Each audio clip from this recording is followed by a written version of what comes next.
You're listening to a podcast from 702 and Cape Talk. 702 and Cape Talk. The Naked Scientist. It's 25 minutes to 10 o'clock. Give us a call on 021 446 0567 011 883 0702. And we are satisfying your curiosity about life, about nature, about science, technology even. So do give us a call on 021 446 0567 011 883 0702. Chris, good morning.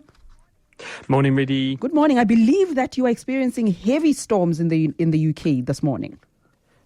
Well, luckily the storm has passed where I am, but yeah, it was quite an interesting night. I discovered I have quite a lot of leaks in my house that I didn't know were there before. Yeah, there's quite a lot of towels and things soaking up water now. But no, it's really crazy. Hailstones, really, really big ones, lots of water. So all the buckets that are sort of outside that have been used for building work and things are absolutely full to the brim. So it's a really, really big deluge we had. Well, I hope you survive it. Now that you've started on leaks, what causes a leak? Why is it that one part of a roof or ceiling would have a leak when they're exposed to the same elements? Is it just bad construction? It's really all to do with which direction the wind is coming from, because, of course, a roof uses gravity to pull the water from the top of the roof and off down to the sides, but you've got an underside to that roof, and if the water gets blown onto a wall hard enough and fast enough, it can also, because of the wind being deflected upwards, be carried upwards under the eaves of the roof, and then it's in, and I think that's what was happening to me last night. Okay. And then screams. Why are screams so scary? I wouldn't have thought that there's science behind this, but hey, there's science behind everything. Yeah, there's a beautiful paper, it's in Current Biology this week, by a researcher from New York called David Popel. And he and his team wondered, why do we find screams so arresting? Why do we pay attention to them so quickly? How do they have that bone-chilling, spine-tingling, hair-raising effect on us? And they've put this to the scientific test, and they got a group of volunteers, got them to say some things and then scream some things in their laboratory, and they analysed the sounds. And they have found that just as we use various different sound frequencies, pitches, to make our voices, that you can also add additional information to your voice by changing the amplitude, the loudness of those frequencies. And you can change that frequency at a certain frequency, so that, in other words, the voice wobbles a little bit in terms of loudness.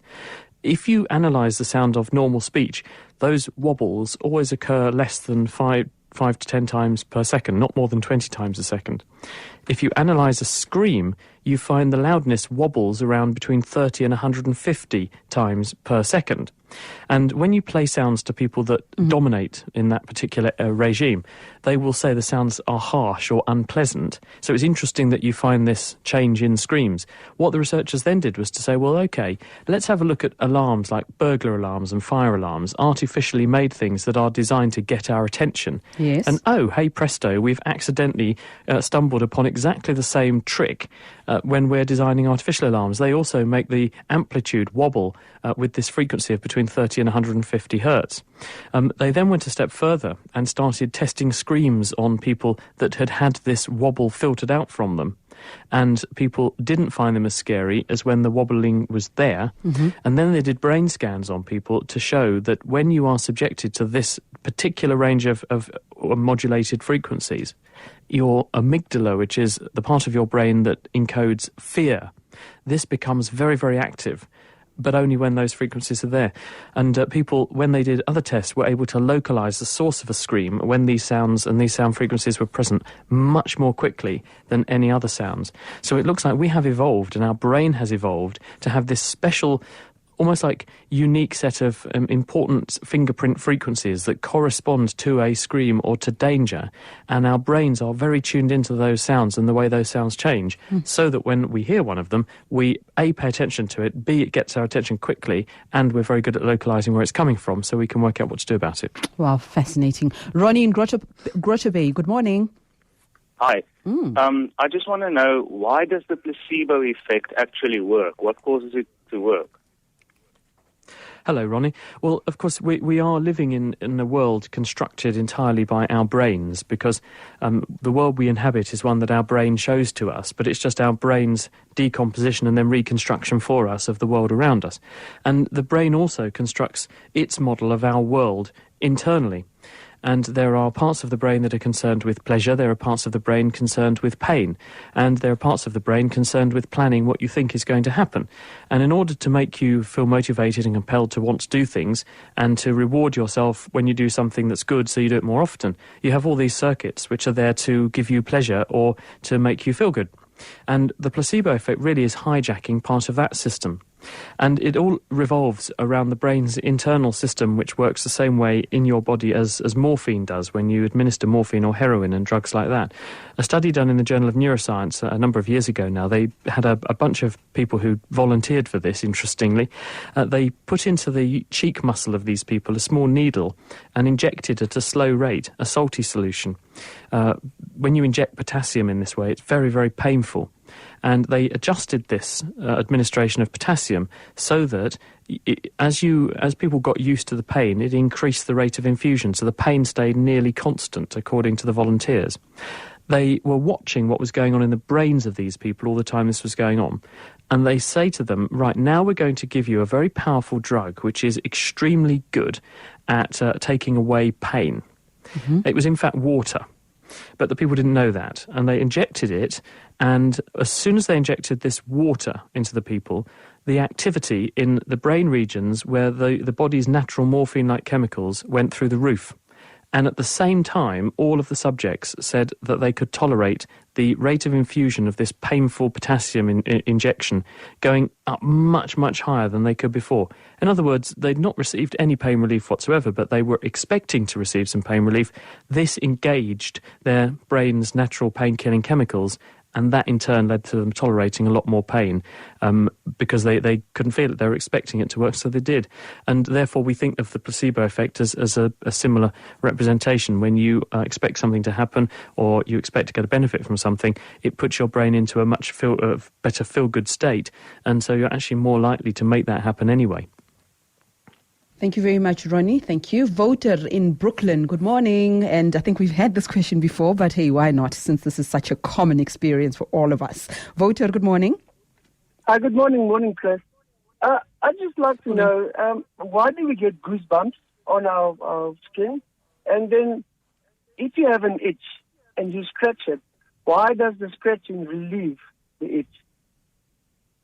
Okay, well, those are two quite different phenomena, but the goose pimples one, let's deal with that first, because that's quite easy to explain. If you look at where you get a goose pimple individually, you'll see that they all coincide with where a hair comes through the skin. And this is because of a throwback from our animal origins.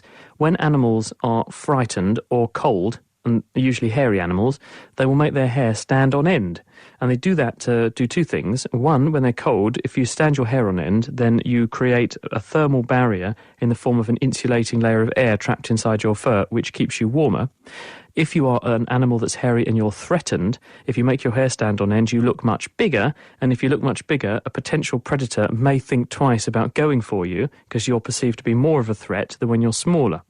In both cases, the way this is achieved is that the sympathetic nervous system, which is part of your automatic nervous system, an unconscious part of your nervous system that takes care of day-to-day things that your body needs to do without you actually needing to worry about it, that switches on and activates what we call a piloerector muscle. In the base of each hair is a tiny muscle which is responsible, when it pulls on the hair root, for making the hair stand upwards. And that muscle, when it shortens itself, makes a bulge in your skin, and that's your goose pimple. And as I say, this will happen when you're cold. It will also happen when you're frightened. Anything that activates your autonomic nervous system, it's your body's response to stress. Mm-hmm. Now, your second question, just remind us what that was. Voter? Yes. If you have an itch and you scratch it, why does it relieve? The scratching. Why do you get relief?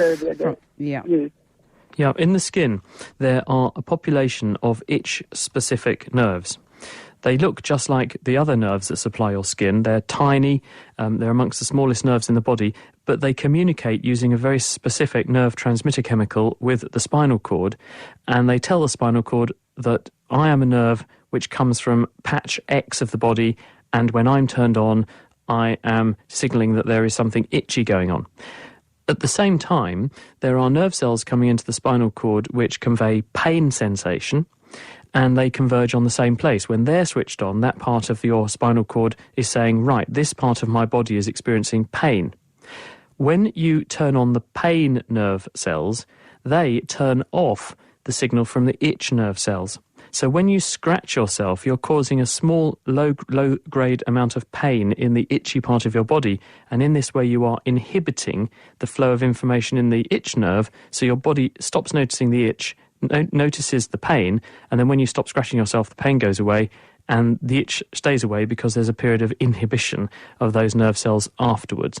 And it's very similar, in fact, to when you hurt yourself, you tend to rub the area better.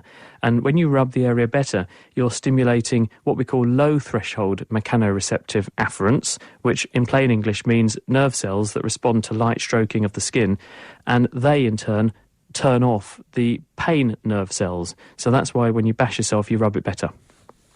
Right, voter in Brooklyn, is it Sarge and Enva? But Thomas is telling me to go to an ad break, so I have to do that now. 702 and Cape Talk. The Naked Scientist. 021 446 0567 or 11 Sarge in Woodmead. Have I said your name correctly? Yes, correct. Okay, wonderful. Go ahead, please.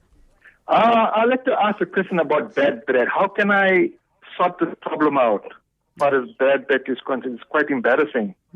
Shame, man. Okay, well, the medical term for bad breath is halitosis, and it is actually caused by a number of different things. The bottom line, though, is that the reason we get whiffy breath, especially in the morning, is because your mouth is a heaving morass of bacteria. In fact, the mouth of everybody is a heaving mass of bacteria. They grow on all the surfaces. They grow on your teeth, they grow on your gingival margin, where your teeth meet your gums, they grow all over your tongue, over your tonsils. Our mouths are full and heaving with millions and millions of microbes. Now, during the daytime, when we're eating lots of things, drinking lots of things, then the passage of food and fluids is pushing those microbes out of the way, and the saliva, which is secreted into your mouth from your salivary glands to help lubricate the the consumption of food and also to help you to swallow stuff. This also contains antibodies and other chemicals that, again, suppress the microorganisms' growth.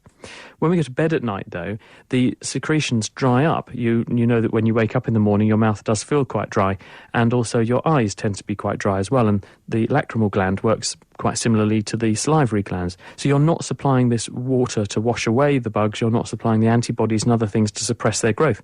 So they tend to grow a bit more. And that means that they're more likely to be there in higher numbers, and they're therefore also more likely to be there in different numbers because the normal selection pressure that keeps the relative populations in check is removed. And as a result, then they're going to produce various byproducts of their metabolism in the same way we do. When we eat a big meal or a curry, there are inevitable consequences from the rear end. The bacteria effectively are doing the same thing in your mouth, and they will make various whiffy compounds, especially sulfur-dominated compounds, that smell pretty bad. The simple remedy is you clean them away. And if you brush your teeth regularly, that's a good start. It's a good help. Flossing your teeth to get the stuff out from between your teeth means you're not feeding these microorganisms so well, and you're, again, removing the numbers from your mouth. People also advise to brush your tongue, because the tongue has got a lot of tissue on the back of it, and the tongue wears itself away quite quickly when you're eating lots of rough food and things, and so it has a very high cell replacement rate. If you don't eat food which is nice and fibrous on a regular basis, then the layers of tissue on the tongue can build up to become a bit thicker. This feeds bacteria and also provides more places for them to lurk. If you scrub your tongue, some people use their toothbrush, it helps to detach some of that tissue, detaching some of the microbes and removing their food source. Some people have problems with their tonsils. If you have particularly deep crypts in your tonsils, which are the lymphoid tissue, the part of your immune defense at the back of your throat, then you can actually get little pits there where microbes exist in a relatively oxygen-poor environment where they can flourish and produce more whiffy compounds dominated in sulfur. And sometimes that requires doctors to help you with that particular problem. Some people say, what about using these mouthwashes and things? Well, mixed evidence for that, because a lot of these mouthwashes are full of alcohol. And what they do is dry your mouth out more. They temporarily deal with the microbes, but then they make it more likely that the microbes will overgrow with a different population that may, in fact, paradoxically be more smelly later. And then, of course, there's the common reasons why people get bad breath. If people have eaten certain things, then these chemicals that you take into your body in food, they come out through various routes, and garlic and sulfur-dominated chemicals in food can be breathed out, and that will make things smell. So that's worth bearing in mind. And then there are other people who have problems with their metabolism, or people who don't drink enough and get dehydrated, or people who have liver disease. So there's a range of different reasons why people may also have smells on their breath. But oral hygiene and seeing a dentist, if you're really worried, is a good place to start, I'd say. Let's go to Enva in Fairways. Good morning. Hello. Enva, good morning to you. Welcome. Good morning to you. I'd just like to a question answered here that has been bugging me for a long time. Look, when one goes to the doctor and you need to give a sample of urine, and you know, they just send you maybe to a next room or whatever, and there's no. Now, I was wondering, why is it always when you turn open a tap, then you happen to get that leak. But other than that, you cannot actually force to get a urine sample. Do you hear that? Yeah, I know what you mean. Great. Yeah. This is a phenomenon called bashful bladder syndrome. And this is very, very common. Most men will say they have experienced this regularly when they go to the men's room and you want to go for a wee, and then someone else turns up and stands next to you and they want to go for a wee, and no one can get started. And it's because I think it's the stress. We all kind of worry about what everyone thinks of us, and we all worry about kind of standing there in this very vulnerable way with your private bits out, and as a result people tend to get stressed. And if you get stressed, then your fight or flight reaction, your autonomic nervous system, which I mentioned earlier in the programme in the context of goose pimples, well, this also has an effect on the muscles that control the bladder outflow. It suppresses the action of the muscle that makes the bladder contract to expel urine, and it also tightens the sphincter, which keeps the bladder closed so you don't wee yourself. The idea is that when you're running away from someone, the last thing you want to be doing is wetting yourself or thinking about going to the wee. And so as a result, this makes it hard to get started when you actually want to go. And so when someone tells you, right, I need a urine specimen from you, even if you did want to go, now you're thinking, oh gosh, I better hurry up and do this. So that makes a person stressed because they think they're holding someone up, and that then makes it harder to go. So you don't get started. So you become more stressed, and because you become more stressed, you can't start.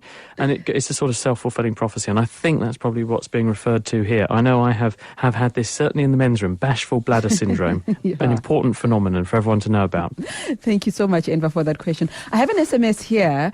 Somebody wants to know, Chris, how long does food stay in the stomach? Well, mine is every 5 minutes, but anyway, 5 minutes only. In Thomas's case, well, we won't go there. The answer is the transit time through the intestine varies from individual to individual, and it does vary between different food types. But people have done simple studies where what you do is feed people something indigestible and brightly coloured, so easy to spot, mixed in with the things they're eating. So normally little beads or something, then you count them in and then you can count them out, and you obviously collect everything that goes out, and you can then see how long everything comes and what the latency, what the throughput time is. And it varies. It can be as few as a few hours from one end to the other end, or it can be a day or so. It's normally about a day for what goes in to then emerge in residue form the next day. In terms of what goes into the stomach, though, well, the stomach is a receptive bag. It undergoes receptive relaxation, so it's fairly small when it's empty, but can very easily fill and fill and fill in order to enable you to take your fill. And the stomach then secretes various juices, gastric juices, which include enzymes and acid, to begin to break down what you've eaten and get it from a lumpy, bumpy, stodgy consistency into a very runny liquid. And once it's in a runny liquid form, it then gets squirted out into the small intestine, where the real process of digestion and absorption of all of the goodies in there begin. And that can take a number of hours. So several hours after a big meal, you'll still have a relatively full stomach, but several hours more after that, you'll have an empty stomach, and it will all be then being dealt with by your intestines. Chris, before we let you go, Thomas has just become a dad. He's become a father. He's got a little boy. Yeah, I saw the scan pictures. Yeah, well done, Thomas. Well done, Thomas. And he was taken by surprise because, he wasn't expecting the baby.